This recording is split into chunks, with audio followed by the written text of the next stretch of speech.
সালটা ছিল 2008, আর আমাদের বয়স ছিল তখন 20 কি 22। এই সময় বাংলা ইন্ডাস্ট্রিতে একটা মুভি রিলিজ করলো, নাম চিরদিনই তুমি যে আমার। মেন অভিনয়ে রাহুল ব্যানার্জি এবং প্রিয়াঙ্কা সরকার, এবং তাদের জুটি সমস্ত বাঙালির মন জয় করে নিয়েছিল, বিশেষ করে ব্যর্থ প্রেমিকদের। তার মধ্যে আমিও ছিলাম। সময় বদলায়, রিল লাইফে তারা একসাথে, তাদের মিলন না হলেও রিয়েল লাইফে কিন্তু তারা বিয়ে করেন এবং তাদের একটি পুত্র সন্তান হয়, নাম সহজ।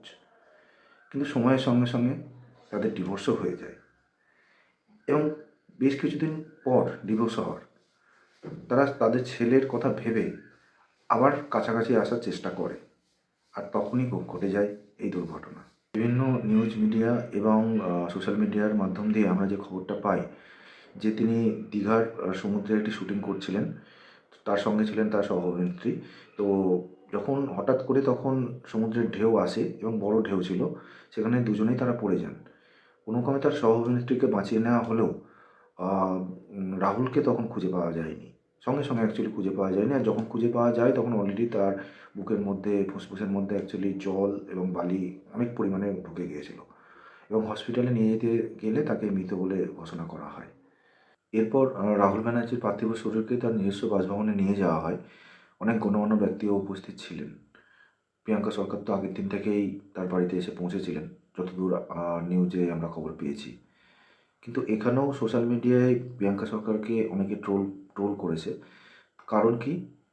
কেননা তিনি সাদা শাড়ি কেন পরে আসেননি, চোখে জল নেই কেন, আরও অনেক কিছু। দেখুন, আমি একটা কথা বলবো, যখন এই ধরনের দুঃসংবাদ কারো কাছে এসে পৌঁছায়, সে তখন এটা খেয়াল করে না, কোনোদিনই খেয়াল করতে পারে না যে আমি কি পরে আছি, কি মানে ড্রেস কি পরে আছি, কতক্ষণে যে জায়গাটায় অ্যাক্সিডেন্ট হয়েছে বা যার অ্যাক্সিডেন্ট হয়েছে তার কাছে পৌঁছানোটা মেন উদ্দেশ্য হয়ে দাঁড়ায়। আর চোখের জল বলছেন, এটা কোনো সিরিয়াল চলছে না, যার যায় সে নিজে বোঝে। তো ক্যামেরার সামনে এসে চোখের জল ফেললো কি ফেললো না সেটা ইম্পর্টেন্স হয়ে কোনোদিনই দাঁড়ায় না। আমার পার্টিকুলারলি মনে হয় যে এই সিচুয়েশানে আর যাই হোক না কেন ট্রোল করবেন না, তাদেরকে তাদের তাদের মতো করে থাকতে দিন। ব্যাস এইটুকুই বলার ছিল আমার। টাটা।